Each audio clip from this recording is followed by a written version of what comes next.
meron na kung natuklasan dito sa probinsya ng Laguna na kung saan napakadaming pwedeng puntahan na magagandang iba't ibang lugar. At bukod pa doon, napakadaming solid na pwedeng makainan dito guys na tsak din na magugustuhan nyo. At naniniwala na talaga ako dito guys na ang probinsya ng Laguna ay di lamang kilala sa matatapang at dakilang bayani ng Pilipinas, kundi hitik din ito sa yamang Pilipino at sa nagagandahan lugar at sa masasarap nitong mga pagkain. At bali ngayong araw nga nandito tayo ngayon sa Cavinti, Laguna at pupuntahan nga natin yung pangalawa sa sumunod sa Puerto Princesa na pinakamalaking cave dito sa mahal nating Pilipinas. At samahan nyo nga pala kami at isishare ko sa inyo kung paano kami nahirapan, paano kami gumapang, paano kami nabasa at paano kami naging masaya sa adventure na to. Kaya kung ako sa inyo, tapusin nyo na tong video na to para mas makita nyo yung ganda ng Cavinti, Laguna. Kaya ano pang hinihintay nyo? Tara, let's guys go!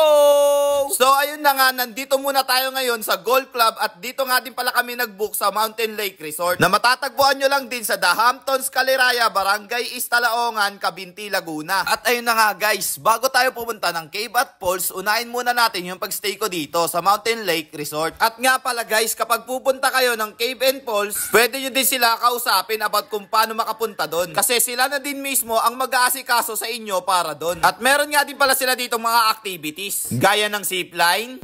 Let's guys go! Woo! Woo! Oh! Woo! Banana boat.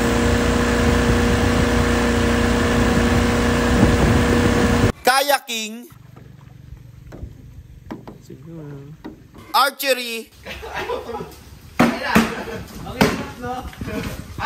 Swimming pool, sliding, at marami pang iba. At tapos guys, pinaka nagustuhan ko din dito na activities is yung sliding. 1, 2, 3, go! Ah! Woo! Ah! Ay!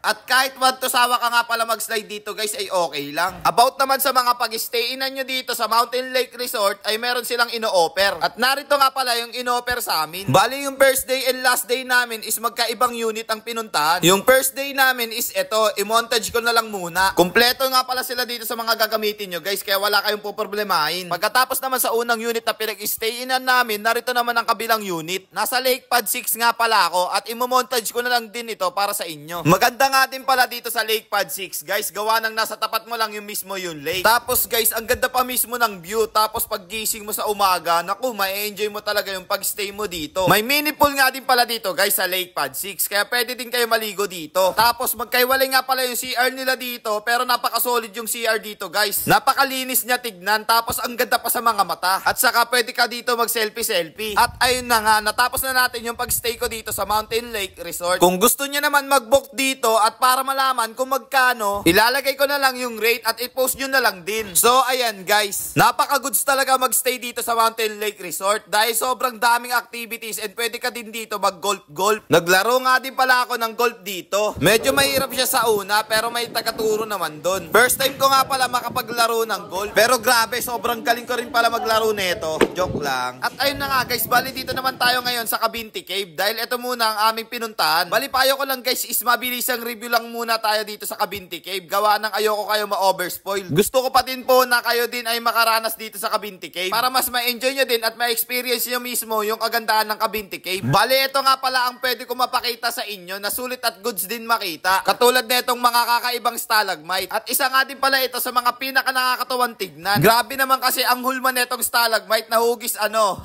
ikaw na bahala mag-isip guys Basta yan guys Bali, ayun na nga, isa nga pala ito sa most recommendable ko na dapat puntahan ninyo pagdating sa mga caving. Lalo na kapag beginner ka pa lang, saktong-sakto ito para sa'yo. At promise guys, may enjoy nyo talaga dito. At saka may mga tour guide naman dyan guys, kaya surely na safe kayo. Dito naman tayo sa kabila, sa Cavinti Falls. Sa Cavinti Falls naman, bago kayo makapunta, need nyo muna dito magbangka. At dito kami kumuha ng mga bangkero sa Casabianca. Bali, magbabayad muna kayo ng 1,500 pesos dito sa bangka. Pero alam ko guys, mapapaisip kayo kung bakit mahal yung bayad. I-explain ko muna at papakita papakita ko din kung bakit. At ayun na nga, mga 40 minutes nga pala yung biyahe namin papunta doon sa falls. Sa pauwi naman, mga 30 minutes na lang kasi pababa na lang kami noon kaya medyo mas mabilis na. About naman sa binayad namin, ito papakita ko sa inyo. Grabe yung mga ginagawa ng mga bangkero dito. Biruin mo, bubuhatin kami paangat at itutulak-tulak. At para lang makapunta doon sa falls, hindi biro yan guys, gawa ng madaming bato at makikita nyo din talaga yung hirap ng ginagawa nila. Although sanay naman sila pero para sa atin mahirap pa din yun. May mga stopover nga din pala dito guys sa unang falls na maliit. Kasi need naman din nila magpahinga syempre. Sobrang nakakapagod din kaya. Tapos yung mga nakasakay pa chill-chill lang, di ba?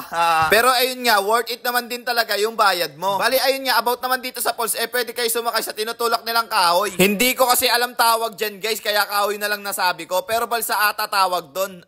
Basta ayun.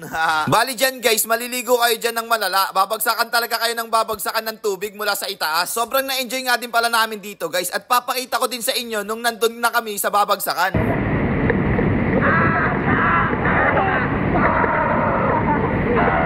At ayun na nga guys, sobrang dami ko na nga din pala na-explain dito. At kung natapos mo naman tong vlog ko, comment ka naman Ajak TV. At magpaparapol na nga din pala ako dito ng Cash G. Pero wag kayo maingay para lang to sa mga nakatapos manood. Para mas malaki yung chance mo manalo. At mamimili na lang ako at ilalagay ko na lang din sa group kung sino mananalo. Yung group nga pala natin is All Good Spots Discovery. First time ko nga lang din pala yung gantong kahabang vlog, pero grabe na-enjoy ko talaga. At ayun na nga guys, hanggang dito na nga lang din po pala tayo. Salamat ulit sa Mountain Lake Resort sa pag-invite sa akin. At thank you din sa mga nakasama ko dito na sila Mark Magplata, The Pinoy Traveler, Biyahe ni Best, and Hungry Biyaheros. So paano guys, natapos ko na din ang aking vlog. Kita-kits ulit sa next vlog. So again, this is Ajak TV. Thank you for sunshine, thank you for rain, thank you for joy. Ingat, salamat, bye-bye, bless. Sana hindi ko nasayang yung 6 minutes and 41 seconds ng buhay nyo. Bye-bye.